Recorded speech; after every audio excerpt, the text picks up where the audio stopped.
कहते हैं ना, जब हम तुम जुदा होंगे याद किया करेंगे। और बाबा के चरणों का यही एक प्रताप है, भगवान शिव के चरणों का यही एक प्रताप है। सभी देवताओं के सामने जाना पड़ता है, प्रणाम करना पड़ता है, नमन करना पड़ता है, बोलना पड़ता है। पर भगवान शंकर का चरित्र एक ऐसा चरित्र है, शिव पुराण एक ऐसी पुराण है, शंकर भगवान की कथा एक ऐसी कथा है, शिव जी की कथा एक ऐसी कथा है कि इस कथा को समझने वाला ये समझ जाए कि कभी कभी जीवन में ऐसा भी समय आता है कि हो सकता है कि हम शंकर के मंदिर नहीं जा पाए, हम शिव के दरवाजे नहीं पहुंच पाए। शिव महापुराण की कथा कहती है कि उस समय पर आप और हम भगवान शंकर को याद कर रहे हैं। अगर हम नहीं पहुंचे हैं शिव की चौखट पर, भगवान शंकर के दरवाजे तक हम नहीं पहुंचे, तो हम शंकर को याद करें। क्या होगा उससे? हम शिव को जब याद करते हैं तो 12 ज्योतिर्लिंग हमारे सामने आकर खड़े हो जाते हैं। केवल उसको स्मरण किया गया, उसको याद किया गया और 12 ज्योतिर्लिंग हमारे सम्मुख में आकर खड़े हो।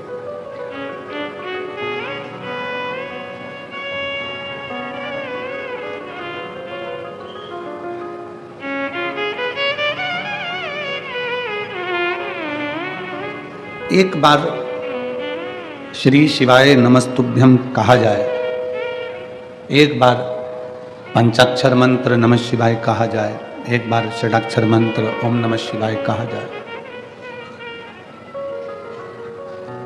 जब हम श्री शिवाय नमस्तुभ्यम कहते हैं, जब हम श्री शिवाय नमस्तुभ्यम का जाप करते हैं, स्मरण करते हैं, तो 33 कोटि देवी देवता, जितने भी देवताओं की लिस्ट है, जितने भी देवी देवता विराजमान है, चाहे वो पितर हो, चाहे वो गंधर्व हो, चाहे वो अप्सरा हो, चाहे वो जो भी देव हो, जो भी देवी देवता है, कहीं पर भी बैठकर, किसी मंदिर में, देवालय में, शिवालय में, कथा में, या आप अपने घर पर बैठकर जब आप श्री शिवाय नमस्तुभ्यम का जाप करते हो, श्री शिवाय नमस्तुभ्यम जब बोलते हो, तो 33 कोटि देवी देवताओं का ध्यान आप पर आ जाता है। 33 कोटि देवी देवताओं की दृष्टि जब हम पर पड़ती है, 33 कोटि देवी देवताओं की दृष्टि जब आप और हम पर जाती है, तो ये निश्चित है कि संसार में जन्मे हुए जीव का, संसार में जन्मे हुए व्यक्ति का, संसार में जन्म लेने वाले जीव का, संसार में जन्म लेने वाले मनुष्य का कल्याण अपने आप निश्चित हो जाता है, अपने आप निश्चित हो जाता है। शिव की भक्ति एक ऐसी भक्ति है, शंकर की उपासना एक ऐसी उपासना है, शिव की आराधना एक ऐसी आराधना है जो व्यक्ति को कुछ अलग बनाती है।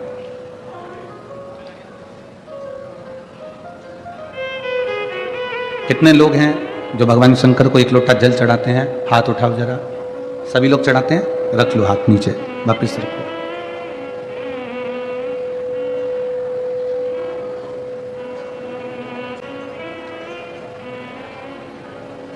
कब से चढ़ाना चालू करा?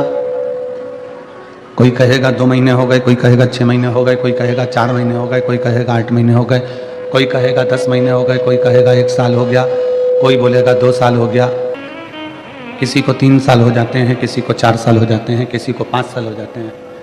शंकर भगवान पर जल चढ़ाते चढ़ाते चढ़ाते चढ़ाते 2 महीना, 4 महीना, 6 महीना, जितना भी आपने शिव को दिया, जितना भी समय आपने भगवान शंकर को दिया,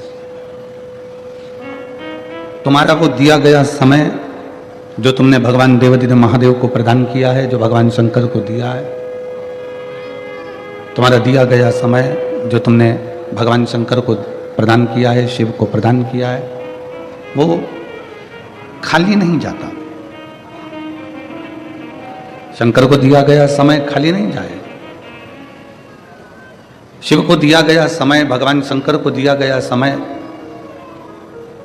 भगवान शंकर को प्रदान किया गया समय, जिस समय पर हमारी कोई दुख की घड़ी आती है, विपदा की घड़ी आती है, कोई तकलीफ की घड़ी आती है, कोई कष्ट की घड़ी आती है, शिव महापुराण की कथा कहती है उस समय पर जो तुमने भगवान देवाधिदेव महादेव को एक लोटा जल समर्पित करा है, उस समय पर तुम्हारी तकलीफ की घड़ी में शंकर भगवान आकर सम्मुख में खड़े हो जाते हैं। उस समय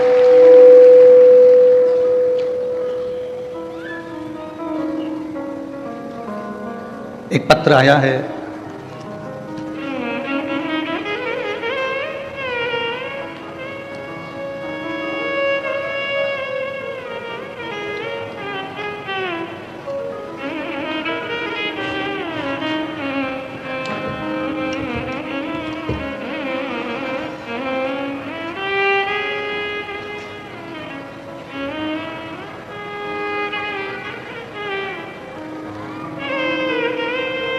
पहला एक गाड़ी का एक फोटो देखिएगा, पहले नंबर का, इसको क्लोज कर कर दिखाइएगा। आस्था चैनल पर और जितने लोग एलईडी के माध्यम से देख रहे हैं वो एलईडी के माध्यम से, पुल के ऊपर से गाड़ी एक नदी के अंदर गिर जाती है और गाड़ी भी उल्टी गिरती है, पूरी की पूरी गाड़ी उल्टी पड़ी हुई है। बहुत देर तक गाड़ी जब उल्टी पड़ी रहती है तो गाड़ी पानी के वेग के कारण पलटकर टेढ़ी हो जाती है। दूसरा पत्र, दूसरा, बहुत देर तक गाड़ी जब पानी में पड़ी है उसके बाद में फिर वो टेढ़ी हो गई। जाने आने वालों ने देखा, सो सपना पंकज राजपूत, मैं नासिक की रहने वाली हूँ, कहीं बैठी हों तो एक बेलपत्र लेने के लिए आ सकती हैं। कहीं बैठी हैं आप ही हैं, ऐसा हाथ हिला दो एक बार, ठीक है दिख गए हो, आ जाइए बेलपत्र ले जाइए। सपना पंकज राजपूत, मैं नासिक की रहने वाली हूँ। भोलेनाथ जी का मैं क्या वर्णन करूँ। हमारी सोसाइटी में मंदिर बाबा भोलेनाथ का, जहाँ पर हम बाबा को जल चढ़ाने जाते और उस मंदिर का निर्माण के सहयोगी भी बने। गुरुदेव, एक दिन बाबा की ऐसी कृपा का मैं क्या वर्णन करूँ गुरुदेव, शिव शिव होता है। गाड़ी पुल के ऊपर से नीचे गिरी और नीचे नदी बह रही थी और उसमें गाड़ी गिरी तो गाड़ी का जोर से पानी में अंदर आवाज आई। उधर आसपास के लोग भी देखकर थकित रह गए, किसी को लगा कि कोई पत्थर गिरा है, पर उनको मालूम नहीं था कि गाड़ी अंदर कर गई। बहुत देर तक गाड़ी पानी में रही। मेरे पति उस गाड़ी के अंदर ही थे। हिम्मत छूट गई। लोग आए, गाड़ी को निकाला, सीधा करा, कांच फोड़ा, पति को निकाला और पति जब निकलकर बाहर आए तो उनके चेहरे पर एक खुशी थी। वो खुशी थी इस बात की कि मेरे भोले बाबा ने मुझे बचा लिया था, मुझे मेरे भोलेनाथ जी ने बचा लिया था। गुरुदेव, मेरे पति मुझसे कहते हैं, मेरे पति मुझे वर्णन करते हैं कि शंकर पर चढ़ाया गया एक लोटा जल किस जगह पर काम आता है। शिव जी को चढ़ाया गया जल, शंकर भगवान को चढ़ाया गया जल किस जगह पर काम आ रहा है।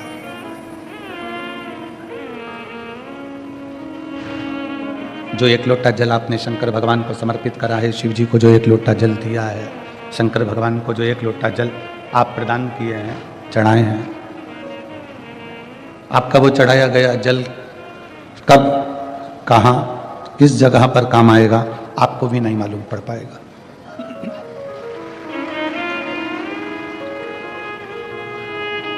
भूल जाओ, शंकर को जल चढ़ाने के बाद आप ये भूल जाओ कि मैं 2 महीने से कि 3 महीने से कि 3 साल से कि 1 साल से कि 1.5 साल से कि 2 साल से कि 4 साल से आप शंकर जी को जल चढ़ा रहे हैं। इस बात को आप भूल जाइए, आप स्मरण में मत लाइए इस बात को।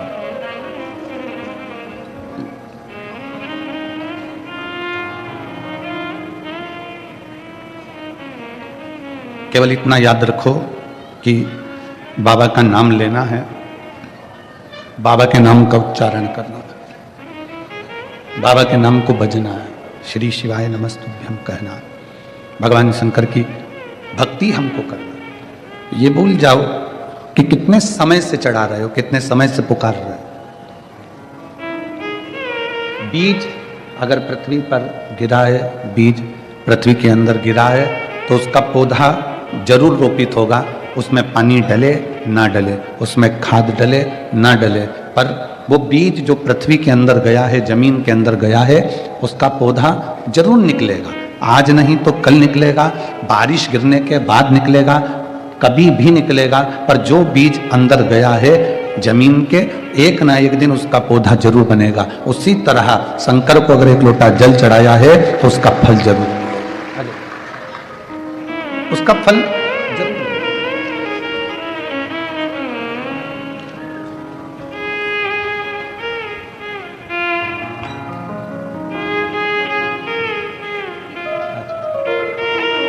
ठीक है बाबा की कृपा,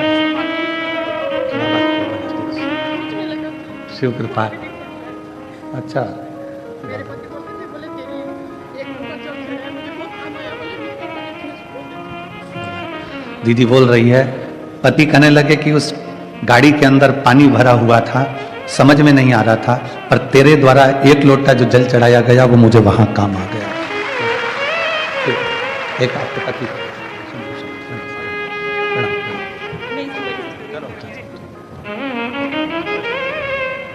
आपके द्वारा समर्पित किया गया एक लोटा जल कहाँ काम आएगा, कब काम आएगा, कैसे काम आएगा, ये वो जानता है। आप शंकर के मंदिर जाते रहो, आप शिव की चौखट पर जाते रहो, आप शंकर के दरवाजे पर जाते रहो। शंकर के दरवाजे पर जाते रहोगे, शिव की चौखट पर पहुंचते रहोगे, शंकर का एक लोटा जल समर्पित करते रहोगे, अपने आप मेरा शंकर, मेरा ओघड़दानी, मेरा त्रिकालदर्शी, मेरा कैलाशी अविनाशी शिव आप पर कृपा करना प्रारंभ कर देगा। आपको बोलने की भी जरूरत नहीं पड़ेगी कि शिव जी से कुछ कहा जाए, शंकर जी से कुछ बोला जाए। आप तो केवल शंकर के मंदिर में एक लोटा जल लेकर जाइए, शिव के पास में एक लोटा जल लेकर पहुंचिए, शिव की चौखट पर एक लोटा जल लेकर जाना प्रारंभ करें, वो संभाल लेगा। कर्म की गति को भोगने के लिए यह हमारा शरीर मिला है, मानव की देह मिली है। कर्म की गति को भोगने के लिए हम ये मनुष्य के शरीर में आए हैं, मानव की देह में आए हैं। जितने बैठे हो ना, सबका अपना अपना दुख है और सबकी अपनी अपनी प्रसन्नता है, सबके अपने अपने कष्ट है, सबका अपना अपना दुख है। इसलिए आप और हम जब प्रार्थना करते हैं, आप और हम जब भगवान को पुकारते हैं, स्तुति करते हैं, उस समय पर हम ये नहीं बोलते कि मेरे पेट में दर्द है या कैंसर का रोग है या थायराइड का रोग है या सिर का रोग है या कोई अन्य रोग है। उस समय पर हम बाबा से कहते हैं, बाबा सब दुख काटो हमारा, ओ भोले सब दुख काटो। हम बाबा से ये नहीं कहते कि मेरे शरीर में ये दुख है, मेरे शरीर में ये कष्ट है। हम बाबा से कहते हैं कि सब दुख काटो। किसी दुख का हम वर्णन नहीं कर रहे हैं कि हमारे पेट में दर्द है, कि सिर में दर्द है, कि घुटने में दर्द है, कि पाँव में दर्द। हम तो सब दुख का वर्णन कर रहे हैं कि सारा दुख आप काट दीजिए।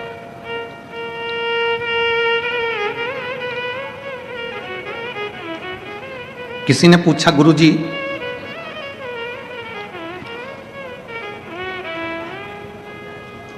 अगर कोई कर्जा लेकर मर जाता है,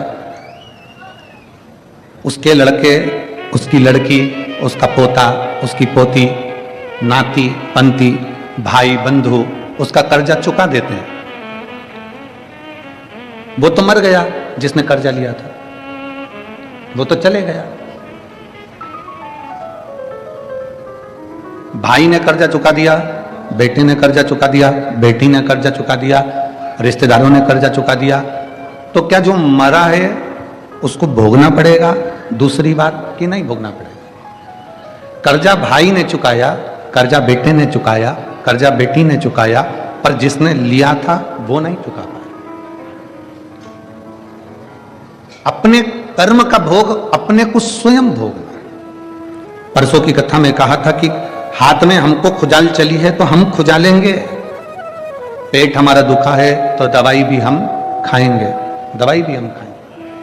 सिर में दर्द है तो दवाई हम खाएंगे, पड़ोसी को नहीं खिलाएंगे। पड़ोसी उस दवाई को खा भी लेगा तो उसका असर तुम्हें नहीं होगा। उसी तरह हमारे कर्म को, हमारा जो कर्म है उसका भोग हमको भोगना।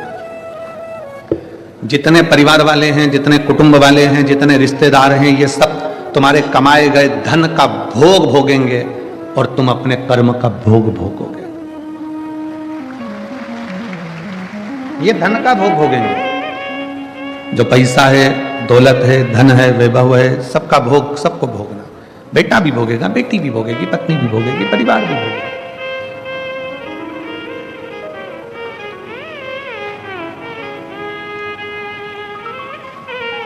कर्जा चुकाने के लिए तो मेरे भगवान राम को भी पृथ्वी पर वापिस कृष्ण के रूप में अवतरित होना पड़ा।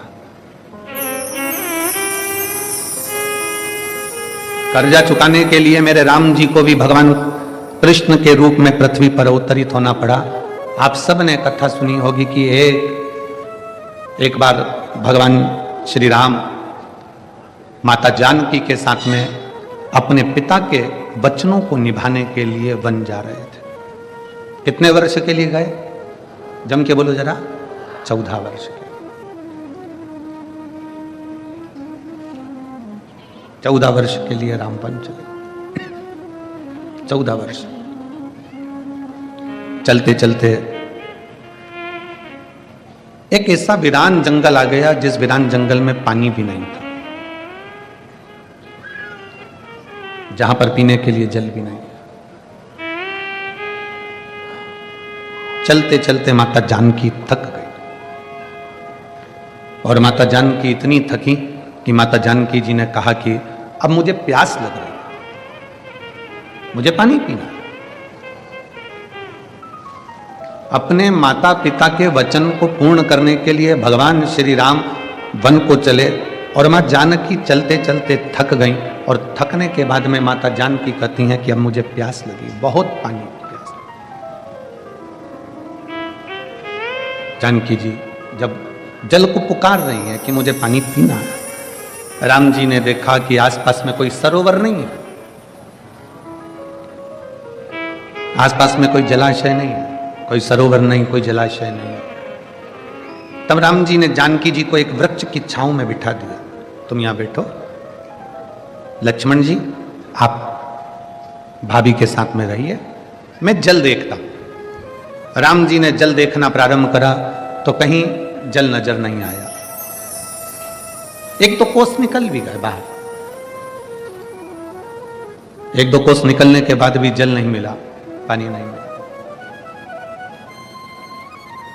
ढूंढते ढूंढते राम जी महाराज और आगे निकले, तब एक मोर नजर आया और राम जी ने उस मोर से कहा कि पक्षियों में कोई दूसरा पक्षी मुझे दिख नहीं रहा, पर मोर तुम नजर आए हो, क्या तुम मेरी थोड़ी सी सहायता करोगे? क्या मुझे कोई जलाशय, कोई पानी का स्थान, कोई कुंड, कोई बावड़ी, कोई कूप, कोई सरोवर मुझे दिखाओगे? मेरी धर्म पत्नी जानकी जी को प्यास लगी है,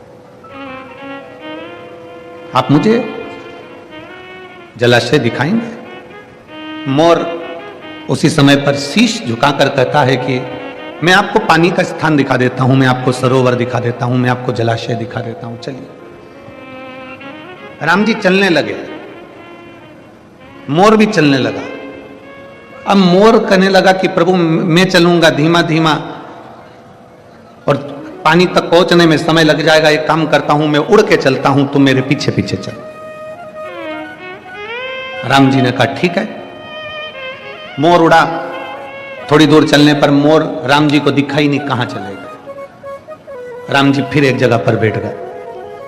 फिर मोर वापिस आया और मोर ने आकर कहा प्रभु आप मार्ग भटक रहे हो, आपको रास्ता नहीं मिल रहा, एक काम करता हूं मैं उड़ूंगा, अपना एक एक पंख जमीन पर गिराते गिराते जाऊंगा, मैं ना दिखूं तो पंख देखते देखते आप पीछे पीछे आ जाओ। मोर ने अपना पंख गिराना प्रारंभ करा, राम जी ने चलना प्रारंभ करा, जलाशय तक, सरोवर तक, तालाब तक राम जी पहुंच गए। राम जी ने सरोवर पर पानी को भरा और जो देखा मोर को, तो मोर के पूरे पंख झड़ चुके थे। मोर एक मौसम होता है, उस मौसम में एक समय होता है, उस समय में मोर अपने पंख को झड़ाता है। अगर मोर हर किसी मौसम में अपने पंख को झड़ा देता है तो मोर को मरना पड़ता है। एक मौसम, एक समय ऐसा होता है जिसमें मोर अपने पंख को झड़ाता है, और किसी दूसरे मौसम में या दूसरे समय पर मोर अपने पंख को झड़ाता है तो मोर मरता ही है, मोर को मरना पड़ता। मोर ने अपने सारे पंख झड़ा दिए, प्राण छूट रहे थे मोर के। राम जी उसको देखते हैं, आंखों में जल भर लेते हैं। मोर, आज तेरे कारण मुझे जल मिल गया, पर मेरे कारण तेरे प्राण जा रहे। मोर,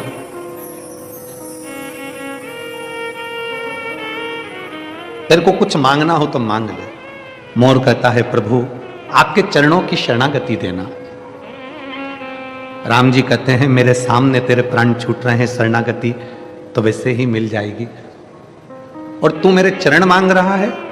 मोर, तेरा कर्जा मेरे मस्तक पर चढ़ा है, अगला अवतार लूंगा कृष्ण का तो तेरा कर्जा चुकाने के लिए तेरे पंख को सिर पर धारण कर।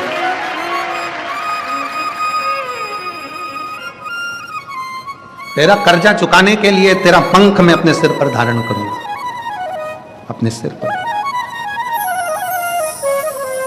और शिव महापुराण की कथा वर्णन करती है,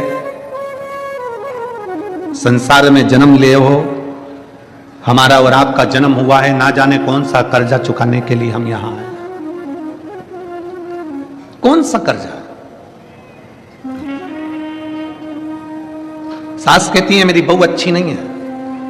हम कहते हैं पूर्व समय का स्मरण करिएगा, हो सकता है तुमने दरवाजे पर आई हुई गाय को डंडा मारकर भगाया होगा, हो सकता है तुमने किसी को अपशब्द कहा होगा। ये जितने हमारे संबंध हैं, हमारी पत्नी, हमारे बच्चे, हमारा बेटा, हमारी बेटी, हमारी माता, हमारे पिता, हमारा परिवार, हमारा कुल, ये सब संबंध जितने भी हैं, ये संबंध हमारे पूर्व के कर्म के कारण हमको मिलते हैं, और संसार में आने के बाद उनके साथ रहना पड़ता है और भोगना पड़ता है। 5,000 रुपए किसी को दिए, लेकर चला गया, मुंह ही नहीं दिखाया, भग गया, तुम ढूंढ ढूंढ के थक गए। किसी के पास में तुमने माल भेजा और वो माल का पूरा की पूरा पैसा उसके पास में रह गया, वो मिला ही। किसी कंपनी में पैसा जमा करा, पैसा चले गया, वो मिला ही। कोई नया व्यक्ति तुम्हारे सामने आ जाता है और नया व्यक्ति आकर तुमसे कहता है कि मैं तुम्हारे पैसे को ऐसा ऐसा कर दूंगा, लाओ जमा करो हमारी सोसाइटी में, हमारी कंपनी में। नया व्यक्ति तुमसे पैसा लेता है, तुम उसको पहचानती नहीं थी, अभी भी पहचान बढ़ी, 2-4 महीने में, 3 महीने में, 1 महीने में, 15 दिन में पैसे तुमने जमा भी कर दिया। जमा करने के बाद वो पैसा डूब गया। कौन नया व्यक्ति था? ना जाने कहां से आया था, कौन था, कैसा था, आपको और हमको नहीं मालूम, पर उस परमात्मा को मालूम है कि पूर्व समय में तूने इसका लिया था, इसलिए वो इस जन्म में तेरे पास आकर अपना हिसाब पूरा कर कर चले गए।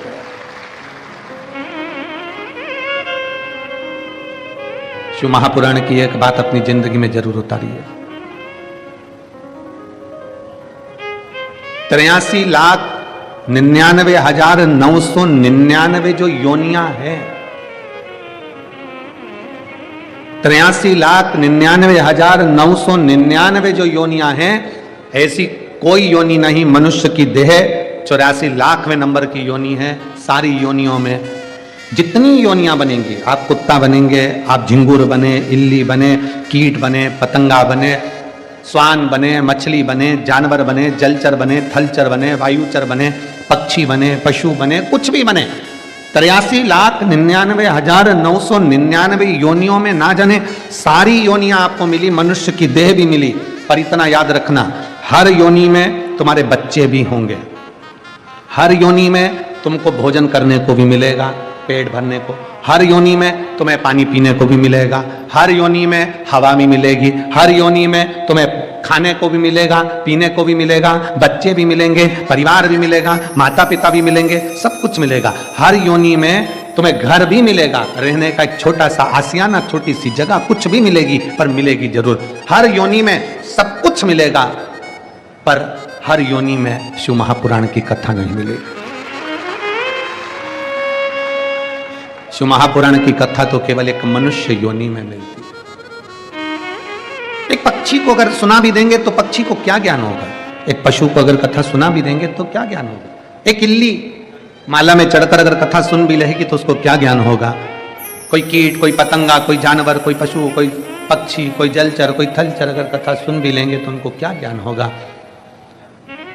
सारी योनियों में पत्नी, परिवार, बच्चे, कुटुंब, माता पिता, खाना पीना सब मिलेगा, पर केवल एक मनुष्य की योनि ऐसी है जिस योनि में शिव पुराण की कथा, सत्संग मिलता है। क्यों मिलता है? क्योंकि इस योनि में अगर तूने सत्संग कर लिया, भगवान का भजन कर लिया, शिव पर एक लोटा जल चढ़ा लिया, तो फिर तुझे वापिस वो 83,99,999 योनियां भोगना नहीं पड़ेगी और तू शंकर की शरण में चला जाए। इन योनियों से तेरी मुक्ति हो जाए, इन योनियों से तू परे हो जाए, इन योनियों से तू छूट जाए।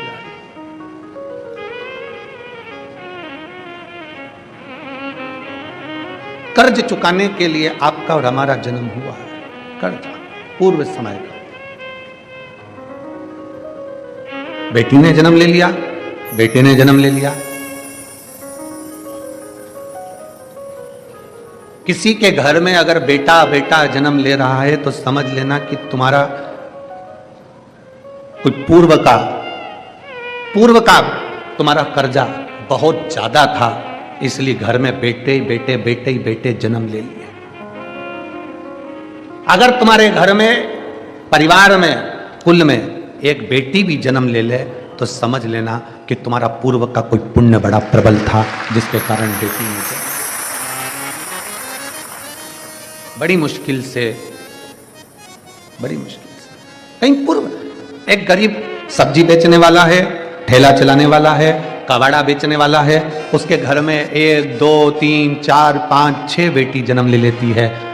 और कोई बहुत पैसे वाला करोड़पति, धनपति, वैभवपति है, उसके घर में बेटा ही बेटा जन्म लेते हैं। तो मोहल्ले की माताएं कहती हैं बेचारी गरीब बड़ी को एक लड़का हो जाता तो अच्छा था, और उसके पास इतना पैसा है, उसके घर में एक लड़की हो जाती तो कौन सी कमी पड़ जाती, 1 2 लड़की उसके घर हो जाती, इसके घर में एक आध लड़का हो जाता। पर कौन समझाए कि शंकर भगवान के लेख में लिखा हुआ है कि जिसके घर में 2 3 4 5 बेटियां अगर जन्म ले लेती हैं तो कहते हैं कि स्वयं शंकर उसको अपनी गोदी में और नंदी पर लेकर जाते हैं, स्वयं शिव।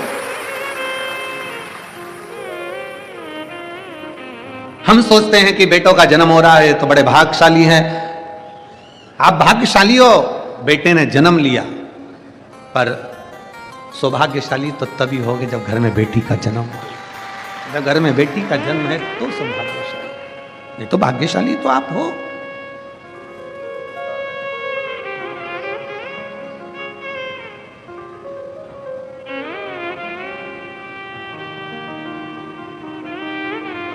भाग्यशाली तो हो, यह आपके भाग्य की सराहना है। तुम्हें जो समय मिला है, तुम्हें जो ये मनुष्य का जीवन मिला है, मानव का शरीर मिला है, इस मानव के शरीर की कीमत समझो, इसकी कीमत समझो। बचपन तुमने परिवार को दे दिया, मम्मी कितना लाड लड़ाती है, आई कितना प्रेम करती है, पिताजी कितना प्रेम करते हैं बचपन में।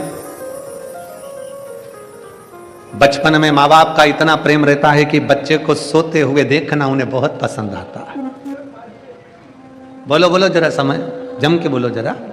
बच्चा अगर सो रहा है ना बचपन में तो माँ बाप को बहुत अच्छा लगता है, और वही बच्चा जब 27 साल का हो जाए, 25 साल का हो जाए, 20 साल का हो जाए, 30 साल का हो जाए, तो कौन माँ बाप हैं जिसको लड़का लड़की घर में सोते हुए अच्छे लगेंगे? लगते हैं? नहीं। माँ बाप कहते हैं कि इस उम्र में तो तुझे मेहनत करना चाहिए, पढ़ना चाहिए, आगे बढ़ना चाहिए, और तू पलंग पर पड़ा है।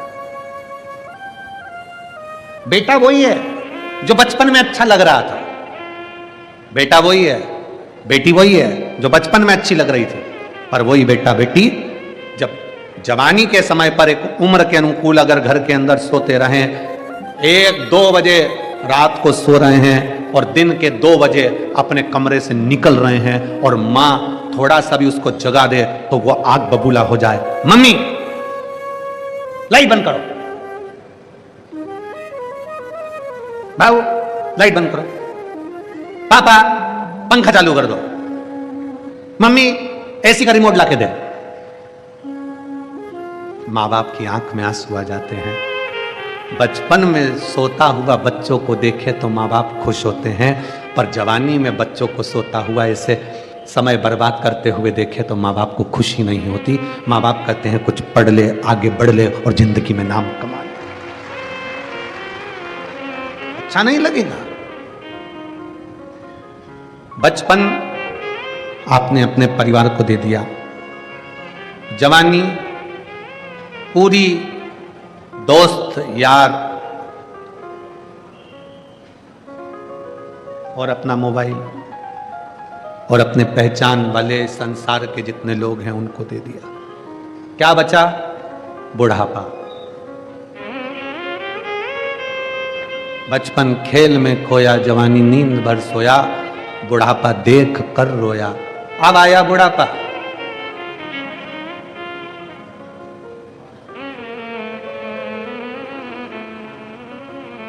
जब जवानी आती है, अच्छा पद मिल जाता है, अच्छी प्रतिष्ठा मिल जाती है, अच्छी कुर्सी मिल जाती है, अच्छी जॉब मिल जाती है, अच्छी नौकरी मिल जाती है, अच्छी प्रतिष्ठा मिल जाए, अच्छी कुर्सी मिल जाए, अच्छा पद मिल जाए, अच्छी सत्ता मिल जाए, तो निवेदन है झुकना सीख जाना, अकड़ना नहीं। झुकना सीख। हमने कई लोगों को देखा है, जब तक कुर्सी पर रहते हैं, जब तक कोई अच्छा पद रहता है, कुर्सी पर बैठे रहते हैं, बहुत बड़े पद पर रहते हैं, ओहदे पर रहते हैं, हमने कई लोगों को देखा है इतनी अकड़ में रहते हैं, इतनी अकड़ में रहते हैं कि कोई आ भी जाए तो उससे सीधे मुंह बात नहीं करते। और जो कुर्सी पर इतनी अकड़ में रहता है, बाद में रिटायर होता है, रिटायर होने के बाद मोबाइल में ग्रुप बनाता है कि अब मैं समाज सुधार का काम करूंगा। समाज का एक व्यक्ति तेरे दरवाजे पर 25 बार फाइल रख कर गया, तब तू कहां गया था?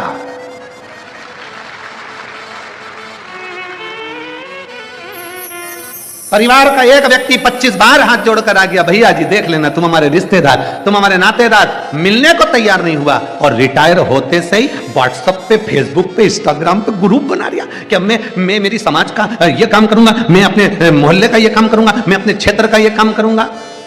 अब याद आ रहा है, अब समझ में आ रहा है कि अब मैं कोई अच्छा काम करने का प्रयास करूंगा। अच्छा काम कब करना था? जब तुम्हारी कुर्सी थी। अच्छा काम कब करना था? जब तुम्हारी सत्ता थी। अच्छा काम कब करना था? जब तुम्हारी प्रतिष्ठा थी, तब अच्छा काम करना था। अपनी कुर्सी का, अपने पद का, अपनी प्रतिष्ठा का ध्यान रखकर जब तक तुम्हारे पास में सत्ता है, कुर्सी है, वैभव है, कुछ ऐसा कर जाओ। जीजाबाई ने छत्रपति शिवाजी से एक बात कही थी, वो बात संपूर्ण विश्व के लोगों को याद आना चाहिए।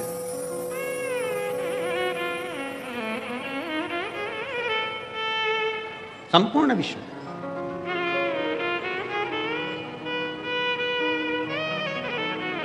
जीजाबाई ने पूछा था, शिवाजी, हे शिवाजी। हाँ मां, आई, बोलो। शिवाजी, कुर्सी रहते, सिंहासन रहते, पद रहते, प्रतिष्ठा रहते, शरीर रहते, क्या करना चाहिए?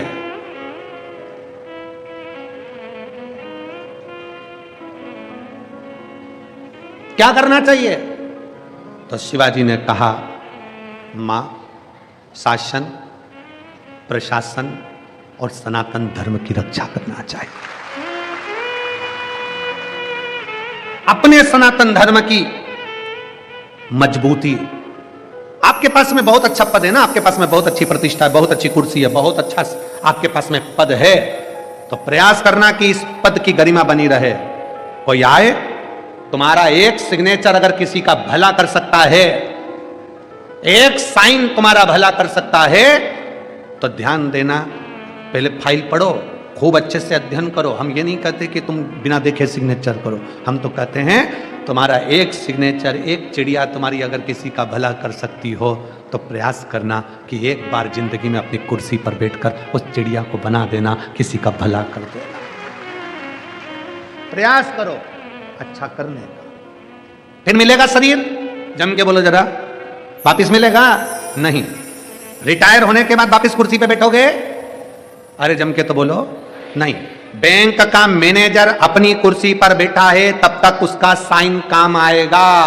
बैंक का मैनेजर या थाने का थानेदार जब अपनी कुर्सी से रिटायर हो जाएगा और मैनेजर वापिस अपने बैंक में जाएगा और जाकर अपनी कुर्सी पर बैठेगा तो कोई बैठने देगा? थानेदार रिटायर होने के बाद अपनी कुर्सी पर बैठेगा तो कोई बैठने देगा? नहीं, क्योंकि अब थानेदार दूसरा आ गया, मैनेजर दूसरा आ गया, तुम रिटायर हो गए। अब तुम्हारे कितने भी अच्छे सिग्नेचर हो, वो सिग्नेचर काम के नहीं है, क्योंकि जब तुम्हारी कुर्सी थी तब सिग्नेचर काम का था। इसलिए जब तक तुम्हारी कुर्सी और पद प्रतिष्ठा है तब तक सिग्नेचर अच्छे करने का प्रयास करिए, किसी का भला करने का प्रयास करिए, किसी के लिए श्रेष्ठ करने का प्रयास कुछ।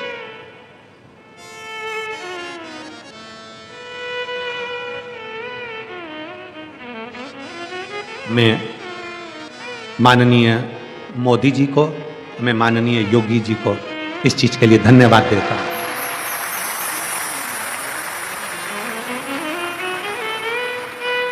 मैं माननीय मोदी जी को और माननीय योगी जी को, प्रधानमंत्री जी को, उत्तर प्रदेश शासन के मुख्यमंत्री जी को भी धन्यवाद देता हूं कि अपनी कुर्सी का सदुपयोग कर रहे हैं, शासन, प्रशासन और सनातन तीनों को मजबूत कर रहा है।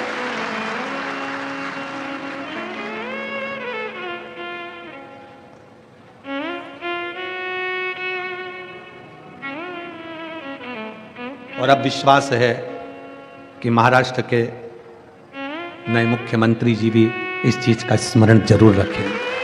विश्वास है। अपनी कुर्सी का, अपने पद का, अपनी प्रतिष्ठा पर बैठे हो, अपना शासन, अपना प्रशासन और अपना सनातन तीनों मजबूत होना चाहिए, तीनों मजबूत। प्रयास करो कुछ अच्छा करने का, प्रयास।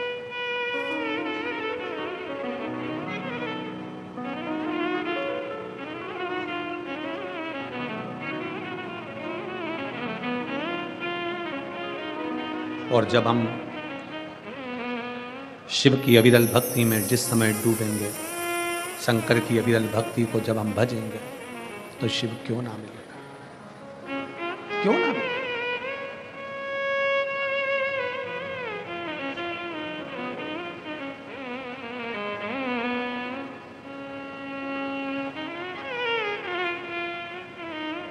कल हम आशीष से कह रहे थे, आशीष पहली कथा नेपाल तो बची है विदेश में, पर पहली कथा दुबई में है। तो हमने आशीष से कहा, आशीष सब सामान लेकर चलना, साथ में भारत माता की मिट्टी को भी लेकर चलना।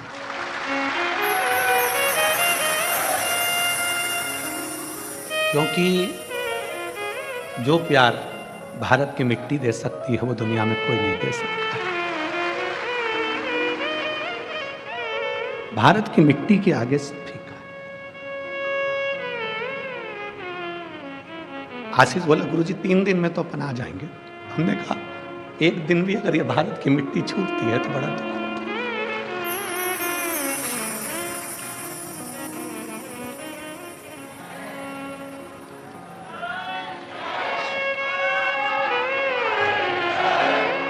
ये भारत की मिट्टी एक दिन भी छूटती है ना तो बड़ा दुख होता है। छूटे ना।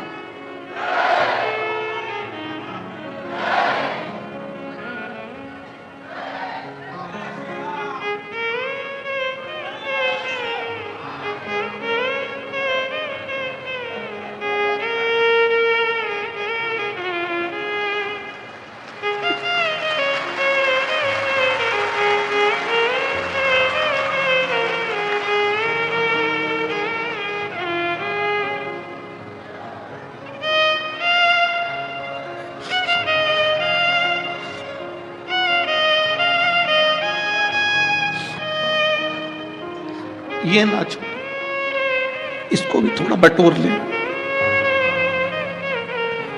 सब कुछ मिल सकता है पर ये भारत वतन नहीं मिल सकता। जान है बताए, इसको संजो लो। जन्म मिला है मनुष्य का, मानव का,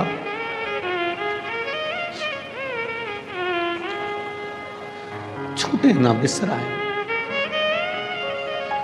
कुर्सी मिले, पद मिले, प्रतिष्ठा मिले, शासन प्रशासन और सनातन को मजबूत बनाए, मजबूत बनाए।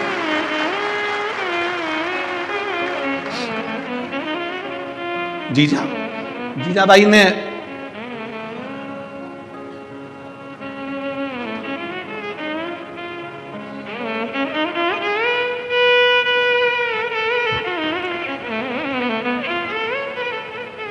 चंदन है इस देश की माटी, तपोभूमि हर ग्राम है, हर बाला देवी की प्रतिमा बच्चा बच्चा राम है। जिसके सैनिक समर भूमि पर गाया करते गीता है, उसी माटी के हल्के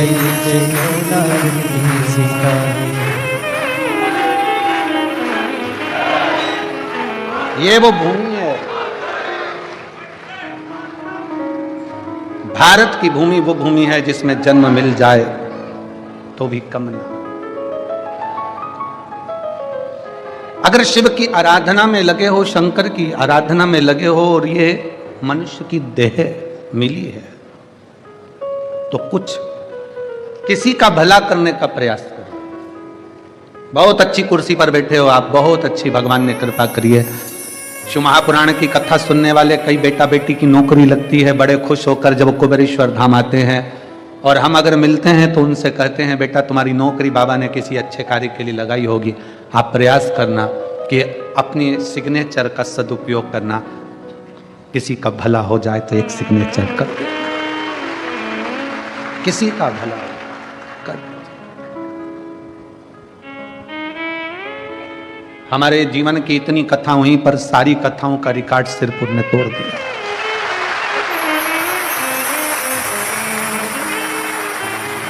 ये जितने डूम लगे हुए हैं ऐसे 12, 15, 20 डूम भी लगा लिए जाएं तो भी भक्त उसके बाहर ही रहेंगे। इतना भीड़, इतना भक्तों का सैलाब है, इतना भक्तों का सैलाब। ऐसे डूम ना जाने कितने लगा दो आप, 15, 12, 20, 22, 24, 25, तो भी शिव भक्त बाहर के बाहर। हमारे जीवन का इतना बड़ा ये शिव पुराण की कथा देखी करी सब, पर ऐसा जन सैलाब कहीं नहीं देखा, कहीं ऐसा जन सैलाब नहीं देखा, ऐसी शिव भक्ति नहीं देखी। भगवान शंकर की जो अविरल भक्ति आपके दिल में है, शिव आप सबकी मनोकामना जो भाव से आए हो, जिस विश्वास के साथ आए हो, जिस भरोसे के साथ आए हो, मेरा शंकर आपकी वो मनोकामना पूर्ण जरूर करेगा और शिव झोली जरूर करेगा। कि खाली ना जाता कोई दर से तुम्हारे, खाली ना जाता कोई दर से तुम्हारे, मैं भी खड़ी हूँ मन की बाहें पसारे, अपने हृदय से लगा लो गिरा जा रहा हूँ, उठा लो भोले अपने दर से अब तो ना टालो, गिरी जा रही हूँ, उठा लो। बचपन खेल में चला गया, जवानी भोग और विलास में निकल गई, अधेड़ी कमाने में निकल गई, बुढ़ापा आया, शरीर कांपने लगा। सोचा अब मैं शिव पुराण की कथा में चली जाऊंगी, इतनी भीड़ में कैसे जाएगी, कैसे जाए। तुम्हारे घर में चले और तुम्हारा शरीर चले, शरीर चले और तुम्हारे घर में चले, तब तक सारे अच्छे काम कर लो, सारे अच्छे काम कर लो। शरीर चले तो कथा भी सुनो, तीर्थ भी करो, व्रत भी करो, पुण्य कमाओ, और तुम्हारे घर में चले, जब तक तुम्हारी चल रही है तब तक दान पुण्य, भूखे को भोजन, प्यासे को पानी, जय बाबा बर्फानी करते रहो। जब चलना बंद हो जाएगा ना तुम्हारा, तुम कहोगे बेटा ला जरा 100 रुपए दे, सीवर वाला महाराज आया है, कथा सुनने जाना है मेरे को गाड़ी का। पूरे मोहल्ले की माताओं ने गाड़ी करी है, किराए की गाड़ी करी है,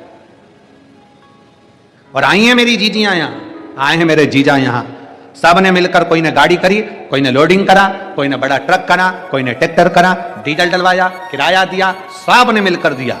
सब ने मिलकर आज जो खर्च कर कर तुम यहाँ आए हो ना, 100-500 रुपए लगा कर यहाँ आए हो, चिंता मत करना।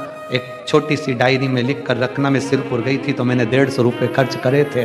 3 महीना तो जाने दो, 3 महीना जाने दो, 1 महीने बाद जो पास में तुम्हारे साकरी में कथा है ना, फिर मिलेंगे, जब पूछेंगे कि वो 150 रुपया तुम्हारा बढ़कर 1000 गुना हुआ कि नहीं। जाने दो।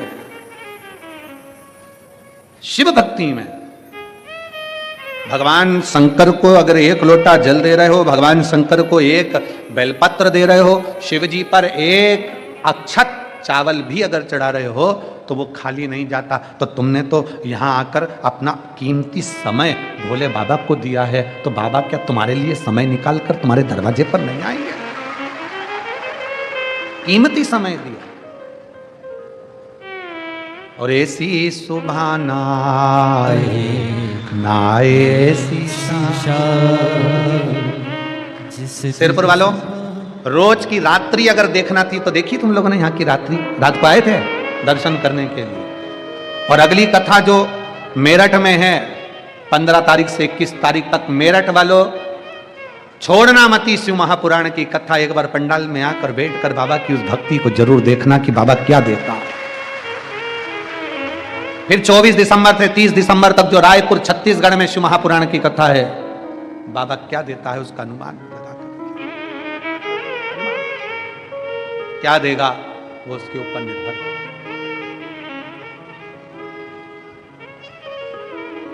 ऐसी सुबह ना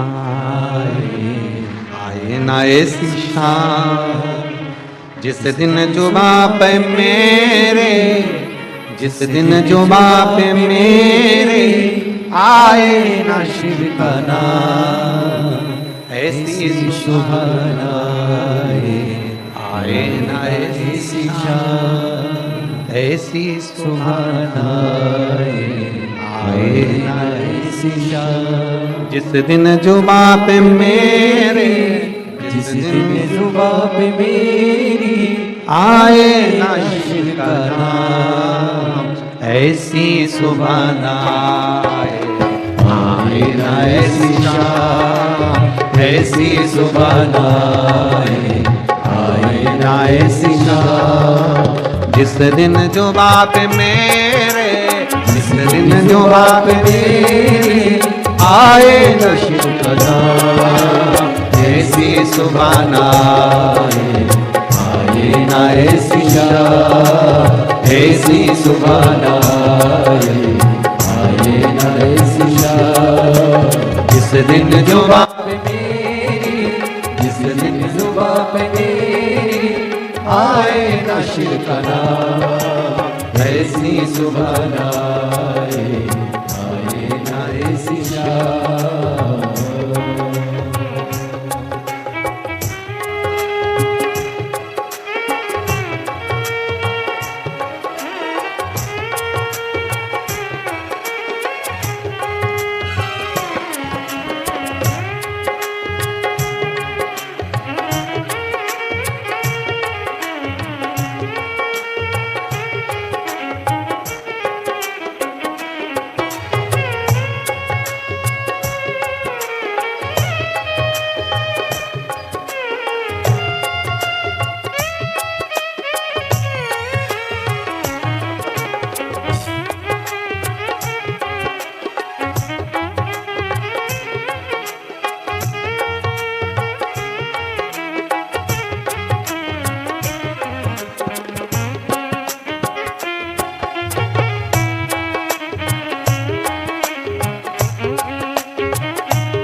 मंदिर में वास है तेरा, तेरी छवि न्यारी।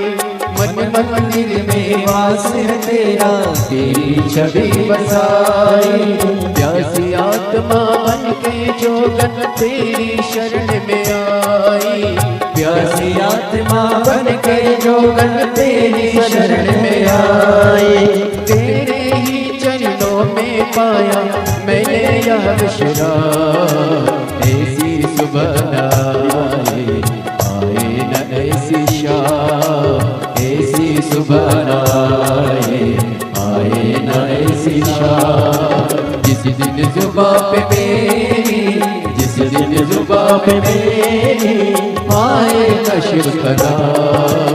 ऐसी सुबह आए, आए न ऐसी शाम।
तेरी खोज में ना जाने कितने युग मेरे बीते।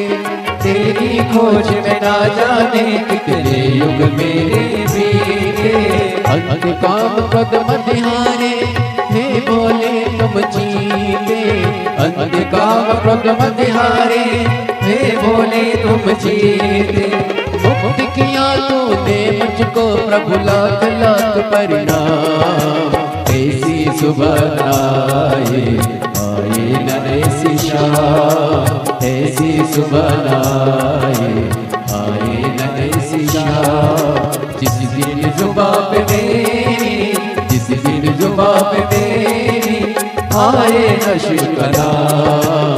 ऐसी सुबह आए, आए न ऐसी शाम।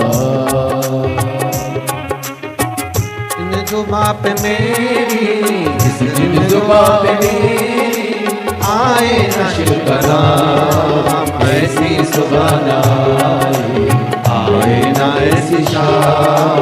ऐसी सुबह आए, आए न ऐसी शाम। जिस दिन जुबां पे मेरी, जिस दिन जुबां पे मेरी आए न शिव का नाम। ऐसी सुबह आए, आए न ऐसी शाम। ऐसी सुबह आए, आए न ऐसी शाम। ऐसी सुबह आए, आए न ऐसी शाम। ऐसी सुबह आए, आए न ऐसी शाम।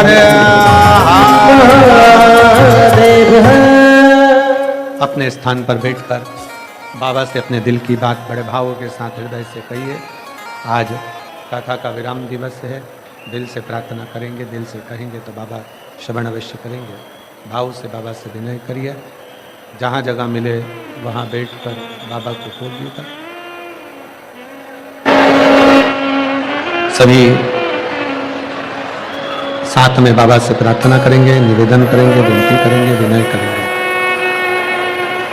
जहाँ जिसको जगह मिले वहाँ बैठ जाइए और बाबा से बड़े भाव से प्रार्थना करेंगे।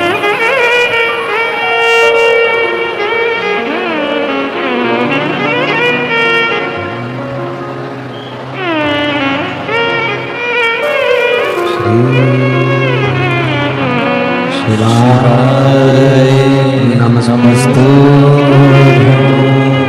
श्री शिवाय नमस्तुभ्यं। श्री शिवाय नमस्तुभ्यं। श्री शिवाय नमस्तुभ्यं। श्री शिवाय नमस्तुभ्यं।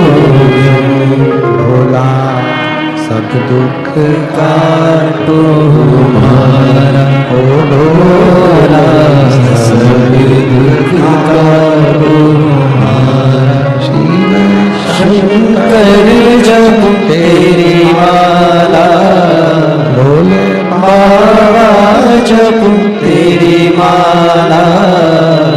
भोला सब दुख काटो हमारा, ओ भोला सब दुख काटो हमारा। वेश मंगल मंगलकारी, वेश मंगल मंगलकारी। शमशान वासी हमारा, शमशान निवासी हमारा। ओ भोला सब दुख काटो हमारा, ओ भोला सब दुख काटो हमारा। बाबा देवरिया महादेव, भगवान शिव गर्दानी त्रिकालदर्शी कैलाशी अविनाशी शिव की कथा कह रही है। भगवान शंकर का चरित्र कह रहा है। बचपन गया जाने दो, जवानी गई। ये कब चालू करोगे? एक बार सुनो तो आके कि यहाँ का माइक चल नहीं रहा है। एक बार आके खुद भी तो सुनो कि बक्से नहीं चल रहा है एक भी। भगवान शिव ओगरदानी शंकर त्रिकालदर्शी कैलाशी अविनाशी शिव, जो संपूर्ण विश्व का कल्याण करने वाला, संपूर्ण जगत का उद्धार करने वाला है।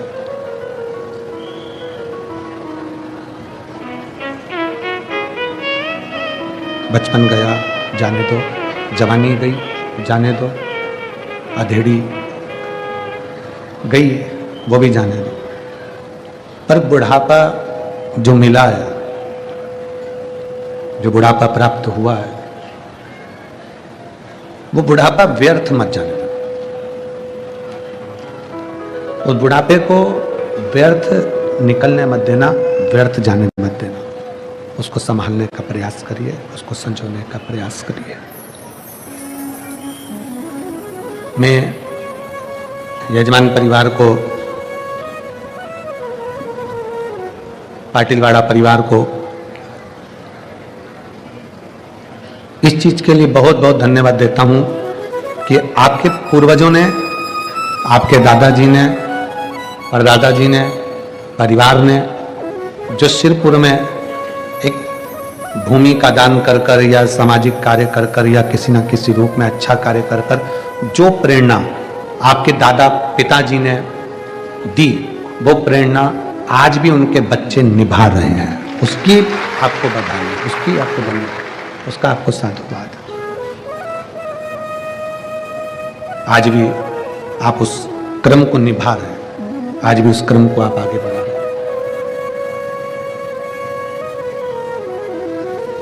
और करो। शरीर फिर नहीं मिलना है। शरीर ना जाने किस योनि में, किस जन्म में हम कहां होंगे, आप कहां होंगे, किसको पता है? किसको मालूम है कि कौन कहां होगा?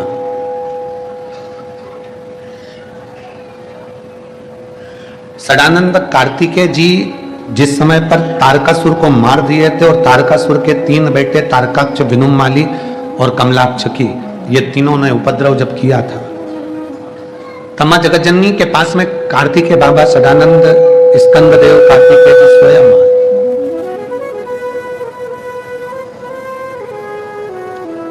स्कंददेव कार्तिकेय जी स्वयं आए और स्कंददेव कार्तिकेय जी ने आकर अपनी माता जी से कहा, मां यदि आप कहो तो मैं ये तारकासुर के 3 बेटों को भी मार दूं, तारकाक्ष को, विदुमाली को और कमलाक्ष को, इनका भी समाप्त कर देता, इनको भी मार देता। अगर तुम बोलो तो मैं इनको भी समाप्त कर देता। माता पार्वती जी ने मना कर दिया।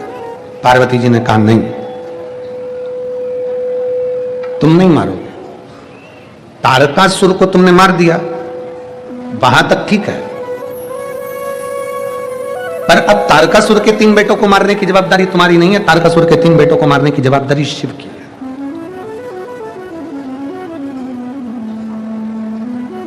आपसे एक बात पूछें,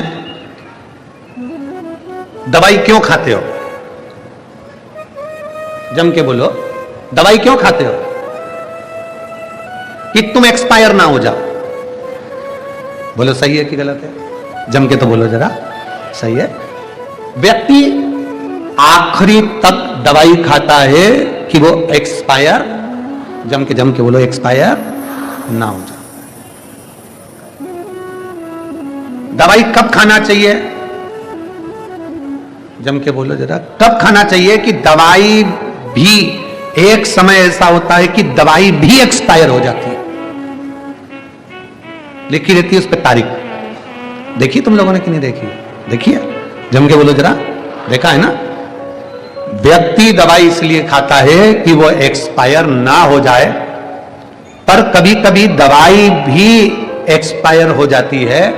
शिव कथा कहती है दवाई एक्सपायर हो उसके पहले दवाई खाओ, और तुम एक्सपायर हो उससे पहले भगवान का भजन गाओ। दवाई कब असर करेगी? एक्सपायर होने के बाद।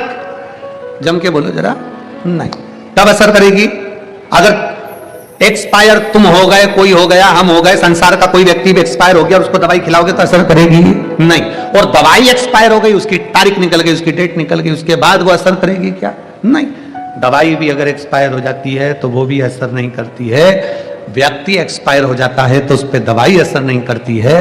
और मनुष्य यदि एक्सपायर हो जाए तो लोग कहते हैं कि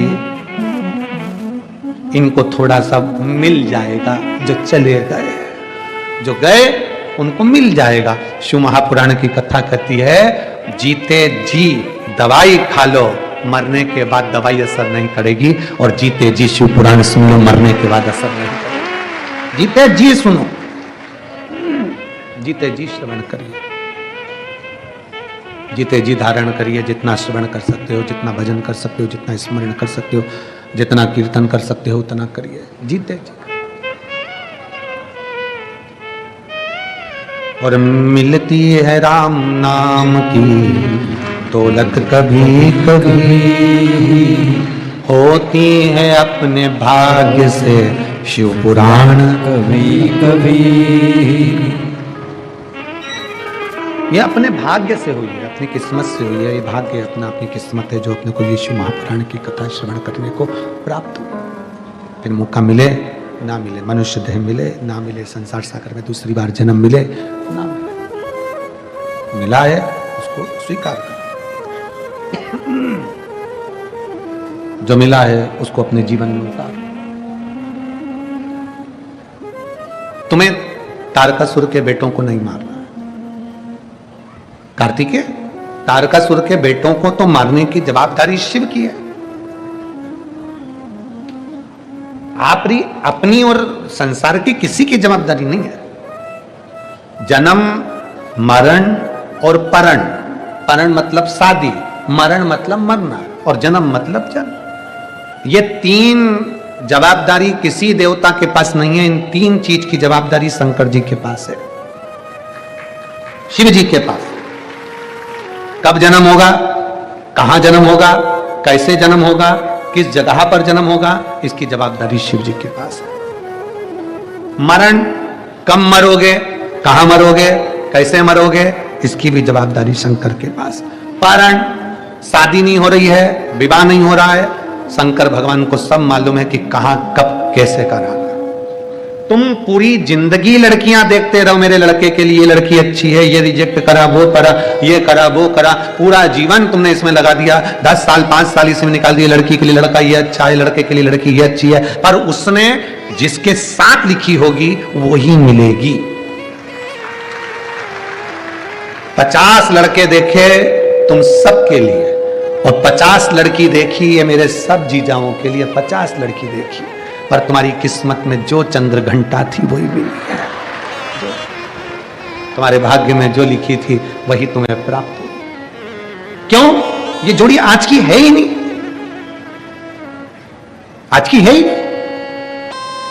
एक पत्नी मरते मरते बोली है, मैंने खूब करवा चौथ के व्रत करे हैं, खूब मैंने तीज का व्रत करा है, अब मैं जा रही हूं, स्वर्ग में मिलेंगे, अब मैं जा रही हूं, स्वर्ग में मिलेंगे।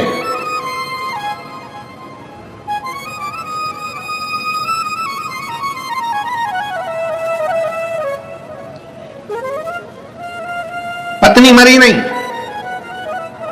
3 महीने जिंदा रह गई। पत्नी जिंदा तो रह गई, पलंग पर पड़े पड़े अपने पति को देख रही थी। पति आता, कहीं नौकर पे गुस्सा करके 2 थप्पड़ मार देता, कहीं गौ माता दरवाजे पर आती तो उसको भगा देता, कुत्ता आता तो उसको लात मारकर भगा देता, सबको परेशान करने लगा। एक दिन पत्नी ने पूछ लिया, क्यों बेवकूफी कर रहे हो, पागल हो गए हो,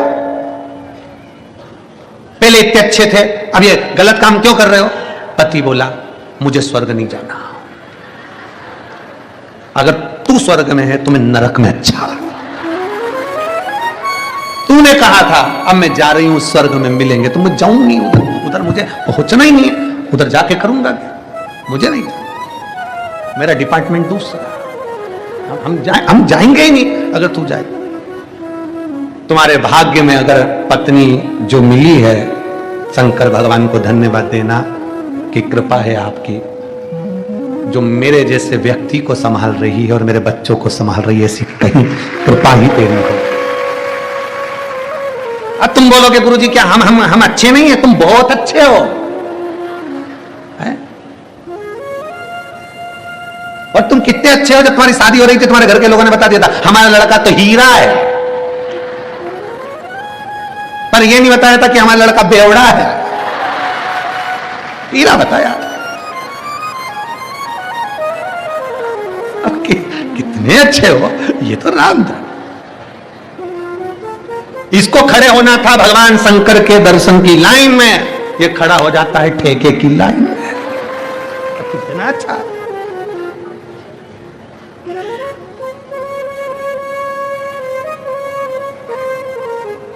शिव जी को धन्यवाद दो, भगवान तूने बहुत अच्छी दी है, बहुत अच्छी कृपा करी है।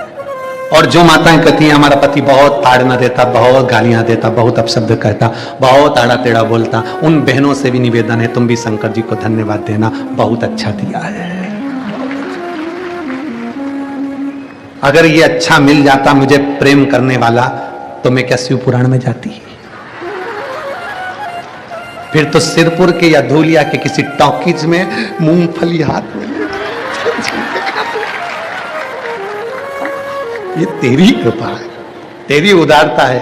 तू इतना अच्छा है कि तूने ऐसा दिया कि दिन भर गाली देता, दिन भर ताने देता और दिन भर अपशब्द बोलता, ये ताने देता तो मेरा दिल इससे हटकर भोलेनाथ में लग गया। ये तेरी उदारता है, तेरी कृपा बिना ना हिले एक भी लेते हैं श्वास, तेरी कृपा से बखान क्या करूं मैं राखों के ढेर का, चपटी बहुत मेरे खजाना कुबेर का, हे गंगाधार मुक्ति द्वार ओंकार तू भोले ओंकार तू आयो शरण तिहारी शंभु तार द्वार। जो तूने दिया वो अच्छा दिया, हम उसमें कोई गलतियां ना निकालें। जब हम भगवान में गलतियां निकालते हैं तो समझ लो हम अपने भीतर गलतियां निकाल। एक लड़का दोस्त के साथ जा रहा था, जाते जाते उसने देखते से कहा कि भगवान में तो अक्ल ही नहीं है। क्या अक्ल नहीं है? इतना बड़ा पेड़ इतनी छोटी छोटी सी केरी लगा दी, इतना बड़ा पेड़ इतना छोटा छोटा सा बेर लगा दिया, इतना बड़ा कद्दू इतनी बड़ी लौकी इतनी पतली सी डाली में लगा दी, पतली सी बेल में लगा दी। अरे कद्दू को ऊपर लगाना था पेड़ में, लौकी को पेड़ में लगाना था। अब बैठा था नारियल के पेड़ के नीचे, हवा चली ऊपर से गिर गया। अब दोस्त से बोला भगवान जो करता है बहुत अच्छा करता है। अच्छा हम कद्दू नहीं लगाया था उसने, कद्दू लगा देता तो कद्दू नीचे और अपन ऊपर पहुंच जाते। ये उसकी कृपा, उसको धन्यवाद दो, तूने बहुत अच्छा किया। अच्छा घर दिया, अच्छा परिवार दिया, अच्छा कुटुंब दिया, अच्छे रिश्ते नाते दिया, अच्छा तूने कृपा करी। पूरा परिवार मेरा कितना जोरदार दिया। सास जब भी बोलती एकदम गर्जना में बोलती, ये तेरी कृपा है। जब सास इतनी गर्जना में बोलती तो कोई चोर की हिम्मत नहीं कि घर के घुस जाए। उसको मालूम है चोर को कि बहू होगी ना तो चल जाएगा, पर डोकरी होगी ना, माँ होगी तो नहीं चलेगा, क्योंकि ये अपने ताबे में जिस दिन इसने पकड़ लिया उस दिन धो देगी अच्छी लपट।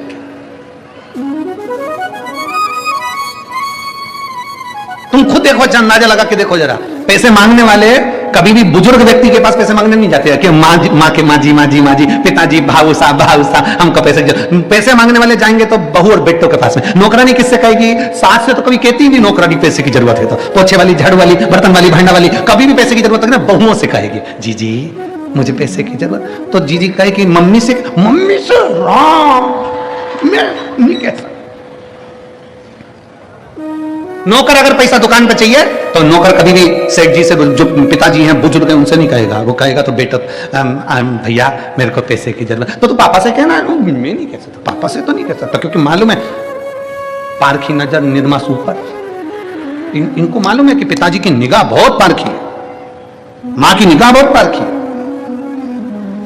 घर के बुजुर्ग की निगाह बहुत पारखी है। वो समझते हैं कौन अच्छा कौन बुरा, क्या करेंगे क्या नहीं करेंगे। और सास ने कहा था मत देना पैसा, पर बहू ने चुपचाप से दे दिया। वो 15 दिन बाद काम छोड़ के चली गई, आई नहीं। सास ने कहा था मत देना, पर समझे ये तो सोच रही थी मेरी बेचारी कर चली। सास की निगाह बहुत पारखी है। जैसे सास की निगाह पारखी है, ससुर की निगाह पारखी है, उसी तरह मेरे भोले बाबा पूरे देवताओं के भी देव महादेव हैं, घर के देवताओं में बुजुर्ग हैं, इसलिए उनकी निगाह भी पारखी है। किसको क्या देना है वो जानते हैं, उसको मालूम है।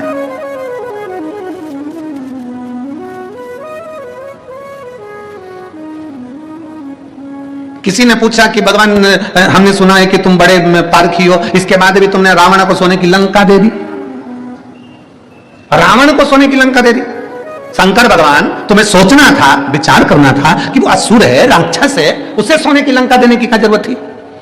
शंकर भगवान ने कहा मैंने रावण को सोने की लंका नहीं दी है, राम जो मेरे दिल में बसते हैं, जो मेरा भजन करते हैं, उनकी अर्धांगिनी सीता लंका में जाएगी, उसके लिए एसी का रूम बनाया है। बहू आती है उसके पहले बेटे का रूम तैयार करा जाता है, बहू यहाँ आएगी आनंद में कर सके।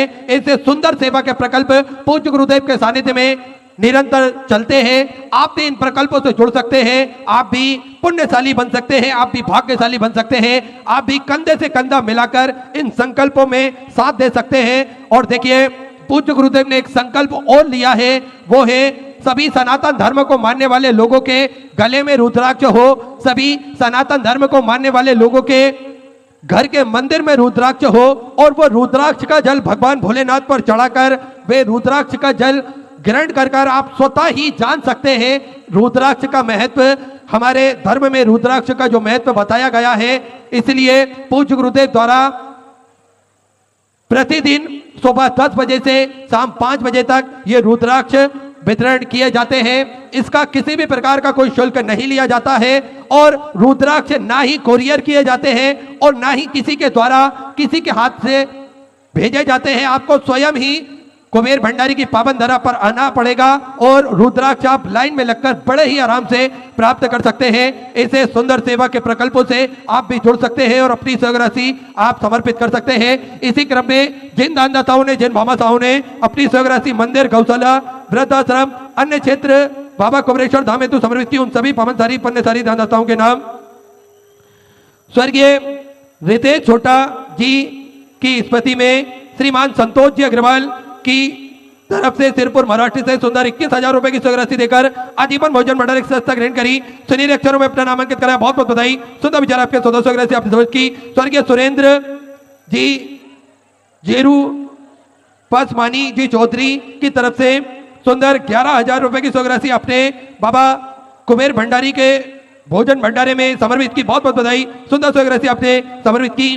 बच्चू भाई बहादुर सिंह जी गिर से आबड़े की तरफ से सुंदर आपने 500 रुपए की राशि समर्पित की। बहुत बहुत बधाई। तानिया वाला साहेब जी की तरफ से सोलापुर महाराष्ट्र से 500 रुपए की राशि आपने समर्पित की। विनय कुमार जी पट्टा बिहार से 500 रुपए की राशि आपने समर्पित की। स्वर्गीय हेमराज जी देवरिया छिंदवाड़ा मध्य प्रदेश से 500 रुपए। रिया कुमारी जी की तरफ से बिहार से 505 रुपए। सपना जी पटेल की तरफ से रामपुर छत्तीसगढ़ से सुंदर 21,000 रुपए की राशि देकर आजीवन भोजन भंडार संस्था ग्रहण करी। सुनील अक्षरों में अपना नामांकित कराया। बहुत बहुत बधाई। सुंदर विचार आपके सदस्यों राशि आपने समर्पित की। सरोज बेन जी की तरफ से बड़ौदा गुजरात से 500 रुपए की राशि आपने समर्पित की। मुरलीधर जी सोडानी भीलवाड़ा राजस्थान से 1100 रुपए। अमन जी की तरफ से झारखंड से 500 रुपए। महावीर सिंह जी की तरफ से हिमाचल प्रदेश से 1100 रुपए की राशि आपने समर्पित की। किरण जी नामदेव की तरफ से पठानकोट पंजाब से 1100 रुपए। गुप्तधन में 500 रुपए। रेणु देवी जी की तरफ से बिहार से 1100 रुपए। दीपक जी परवाल इटावा उत्तर प्रदेश से 500 रुपए। अनंत कुमार जी की तरफ से 500 रुपए। राजीव राघव जी की तरफ से मथुरा उत्तर प्रदेश से 1100 रुपए की राशि आपने समर्पित की। मंजू देवी जी की तरफ से गुड़गांव हरियाणा से 500 रुपए। दीक्षित जी पटेल की तरफ से राजस्थान से 500 रुपए की राशि आपने समर्पित की। 5,001 रुपए की राशि गुप्त दान में बाबा कुबेरेश्वर धाम हेतु समर्पित की। बहुत बहुत बधाई। विचार आपके सदस्यों राशि आपने समर्पित की। ब्रज किशोर जी धवन की तरफ से भोपाल मध्य प्रदेश से 2100 रुपए की राशि आपने समर्पित की। दर्शना देवी पंजाब से 1100 रुपए। श्री मती उर्मिला देवी जी की तरफ से रेवाड़ी हरियाणा से 1100 रुपए। पिंकी कुमारी जी की तरफ से पटना बिहार से 500 रुपए। धौलपुर महिला मंडल राजस्थान से 1751 रुपए की राशि आपने समर्पित की। प्रशांत जी परमार गुजरात से 1,000 रुपए। रमाकांत जी कटिहार की तरफ से उत्तर प्रदेश से 500 रुपए। रंजन प्रसाद सिंह जी की तरफ से भागलपुर बिहार से 500 रुपए। शोभा जी घरे की तरफ से 1,000 रुपए। मोनिका दीपेश जी चौरसिया भवानी मंडी राजस्थान से 5,001 रुपए की राशि आपने बाबा कुबेरेश्वर धाम हेतु समर्पित की। बहुत बहुत बधाई। गुप्तधन में 2100 रुपए। विजय कुमार जी की तरफ से कर्नाटक से 500 रुपए। स्वर्गीय कमलाबाई मनोरमा सुरेश चंद जी की तरफ से देवास मध्य प्रदेश से 21,000 रुपए की राशि देकर आजीवन भोजन भंडार संस्था ग्रहण करी। सुनील अक्षरों में अपना नामांकित कराया। बहुत बहुत बधाई। सुंदर विचार आपके सदस्यों राशि आपने समर्पित की। निर्मला देवी जी की तरफ से 500 रुपए। सचिन दिलीप जी की तरफ से जलगांव महाराष्ट्र से 11,111 रुपए की राशि आपने बाबा कुबेरेश्वर धाम हेतु समर्पित की। बहुत बहुत बधाई। विचार आपके सदस्यों राशि आपने समर्पित की। सुषमा जी भोपाल मध्य प्रदेश से 500 रुपए। देवदत्त जी की तरफ से जबलपुर मध्य प्रदेश से 500 रुपए। सरोज जी कुशवाहा की तरफ से रीवा मध्य प्रदेश से 2100 रुपए। अरुणा जी परमानी की तरफ से झारखंड से 500 रुपए। संदीप जी बलवंत भाई जी की तरफ से गुजरात से 500 रुपए। भावना जी राय की तरफ से जौनपुर उत्तर प्रदेश से 500 रुपए। ऊषा जी सिवासा लखनऊ उत्तर प्रदेश से 500 रुपए। अमन सिंह जी भदौरिया की तरफ से इंदौर मध्य प्रदेश से 500 रुपए। राजमणि जी की तरफ से बिहार से 25,101 रुपए की राशि आपने बाबा कुबेरेश्वर धाम हेतु समर्पित की। बहुत बहुत बधाई। विचार आपके सदस्यों राशि आपने समर्पित की। भागीरथी भीमराव जी की तरफ से संभाजी नगर मराठी से 500 रुपए। सुरेंद्र आदिनाथ जी की तरफ से धार मध्य प्रदेश से 500 रुपए। अभिजीत जी सोनाने की तरफ से जलगांव मराठी से 500 रुपए। पूनम जी माध्यानी की तरफ से रायपुर छत्तीसगढ़ से 500 रुपए। प्रशांत जी बाबूराव जी की तरफ से नासिक मराठी से 500 रुपए। सावन सुरेश जी जसपाल की तरफ से मराठी से 581 रुपए की राशि आपने समर्पित की। सुरेश नारायण लाल जी की तरफ से 21,000 रुपए की राशि देकर आजीवन भोजन भंडार संस्था ग्रहण करी। सुनील अक्षरों में अपना नामांकित कराया। बहुत बहुत बधाई। सुधा विचार आपके सदस्यों राशि आपने समर्पित की। ऋतु जी दिल्ली से 501 रुपए की राशि आपने समर्पित की। शैलेश कुमार जी की तरफ से पंजाब से 1100 रुपए। रमेश जी विश्वकर्मा मंडला मध्य प्रदेश से 500 रुपए। भीमा जी जयसवाल की तरफ से बिलासपुर छत्तीसगढ़ से 500 रुपए। सुनील जी कृष्णा खेतराम जी की तरफ से पुणे मराठा से 5,001 रुपए की राशि आपने बाबा कुबेरेश्वर धाम हेतु समर्पित की। बहुत बहुत बधाई। विचार आपके सदस्यों राशि आपने समर्पित की। दरबार सिंह जी की तरफ से 500 रुपए। दुर्गावती देवी जी की तरफ से बख्तर बिहार से 500 रुपए। विजय ओमकार जी राव जी सिंधे की तरफ से अहमदाबाद गुजरात से 500 रुपए। रशिका हेमंत जी गुप्ता हरियाणा से 1100 रुपए। अनुराधा प्रवीण जी की तरफ से नागपुर मराठी से 500 रुपए की राशि आपने समर्पित की। सरस्वती जी पटेल की तरफ से रायपुर छत्तीसगढ़ से 500 रुपए की राशि आपने समर्पित की। डॉक्टर राघवेंद्र सिंह जी मुन्नी देवी जी की तरफ से उत्तर प्रदेश से 5100 रुपए की सौगात से अपने बाबा कमरेश्वर धाम में समृद्ध की बहुत बहुत बधाई शुद्ध विचार आपके सुधा सौगात से आपने समृद्ध की। शिवांश जी ठाकुर की तरफ से मुंबई से 505 रुपए, राजा राम जी शर्मा नागौर राजस्थान से 500 रुपए, सुनीता कृष्णा जी की तरफ से नांदेड़ मराठी से 500 रुपए, देवांश जी त्रिपाठी की तरफ से 500 रुपए, अभिषेक जी की तरफ से गाजियाबाद उत्तर प्रदेश से 500 रुपए, राम कुमार जी की तरफ से बिहार से 21,000 रुपए की सौगात देकर आजीवन मुझे बड़ा एक्स्ट्रा ग्रहण करी सुनहरे अक्षरों में अपना नाम अंकित कराया। बहुत बहुत बधाई शुद्ध विचार आपके सुधा सौगात से आपने समृद्ध की। सरोज यादव भोपाल मध्य प्रदेश से 500 रुपए, हर हर महादेव गुरु कर्नाटक से 21,000 रुपए की सौगात देकर आजीवन मुझे बड़ा एक्स्ट्रा ग्रहण करी सुनहरे अक्षरों में अपना नाम अंकित कराया। बहुत बहुत बधाई शुद्ध विचार आपके सुधा सौगात से आपने समृद्ध की। शिवांश जी साकला की तरफ से हरदा मध्य प्रदेश से 11,001 रुपए की सौगात से अपने बाबा कमरेश्वर धाम में की बहुत बहुत बधाई सुधा विचार आपके सुधा सौगात से आपने समृद्ध की। लिकेश यशवंत जी पटेल दुर्ग छत्तीसगढ़ से 5,100 रुपए की सौगात से अपने बाबा कमरेश्वर धाम में की बहुत बहुत बधाई सुधा विचार आपके सुधा सौगात से आपने समृद्ध की। हर्ष राज्य की तरफ से बिहार से 500 रुपए, कीर्ति जी भारत राज्य की तरफ से छत्तीसगढ़ से 500 रुपए, उपेंद्र शिव कुमार जी की तरफ से रेवाड़ी हरियाणा से 500 रुपए, श्री राज मुकेश जी की तरफ से अलवर राजस्थान से 500 रुपए, भानु किशोर जी तिवारी की तरफ से 500 रुपए, सुषमा मंडल जी की तरफ से 1,000 रुपए, जितेंद्र सिंह जी चावड़ा इंदौर मध्य प्रदेश से 500 रुपए, रणवीर सिंह जी लक्ष्मी जी पाल की तरफ से नोएडा उत्तर प्रदेश से 11,000 रुपए की सौगात से अपने बाबा कमरेश्वर धाम में की बहुत बहुत बधाई शुद्ध विचार आपके सुधा सौगात से आपने समृद्ध की। गुप्तदान में 2,551 रुपए की सौगात से आपने समृद्ध की। मीनू जी सेना की तरफ से 511 रुपए, सीता जी सक्सेना उत्तर प्रदेश से 500 रुपए, बाबू राम जी शर्मा मेरठ उत्तर प्रदेश से 500 रुपए, आशीष जी त्रिपाठी की तरफ से 500 रुपए, अभिनव जी शुक्ला की तरफ से 500 रुपए, पुरुषोत्तम जी यादव की तरफ से 500 रुपए, महेंद्र कुमार जी गुप्ता गोरेगांव से 11,000 रुपए की सौगात से अपने बाबा कमरेश्वर धाम में समृद्ध की बहुत बहुत बधाई शुद्ध विचार आपके सुधा सौगात से आपने समृद्ध की। राजकुमार सुनीता देवी जी की तरफ से जम्मू एंड कश्मीर से 500 रुपए, अरुण प्रकाश नीतू देवी जी की तरफ से बिहार से 3,001 रुपए की सौगात से आपने समृद्ध की। स्वप्निल जी साबले की तरफ से इंदौर मध्य प्रदेश से 1,101 रुपए की सौगात से आपने समृद्ध की। ताराचंद जी की तरफ से गुरुग्राम हरियाणा से 500 रुपए, डॉक्टर राजकुमार प्रतीक कुमार जी की तरफ से मराठी से 1101 रुपए की सौगात से आपने समृद्ध की। मोहन जी साहू छत्तीसगढ़ से 500 रुपए की सौगात से अपने बाबा कमरेश्वर धाम में समृद्ध की बहुत बहुत बधाई सुधा सौगात आपने बाबा कुबेर भंडारी के पावन चरणों में समर्पित की।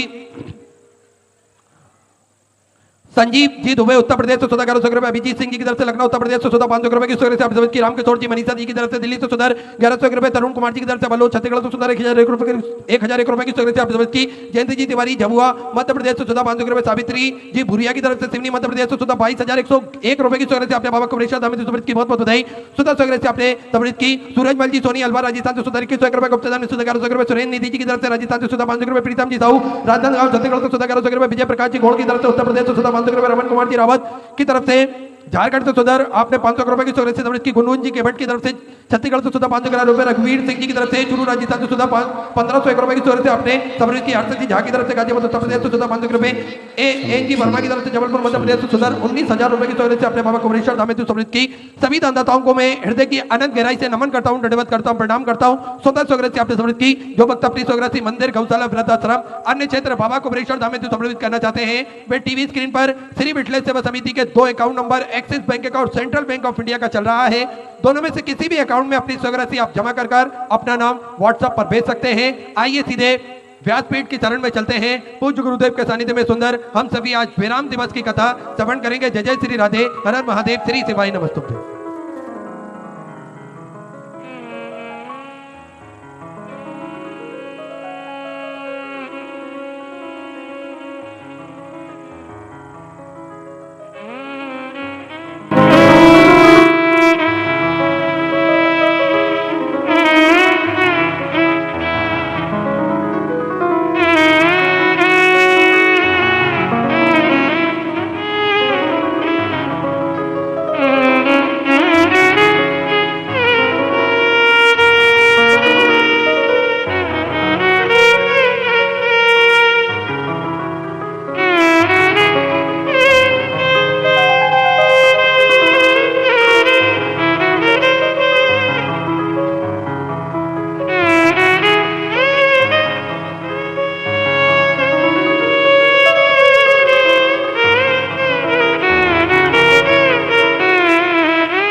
आपको मेरी वीडियो पसंद आई हो तो please like comment and subscribe ज़रूर करें और कमेंट में हर हर महादेव ज़रूर लिखिए। श्री शिवाय नमस्तुभ्यम।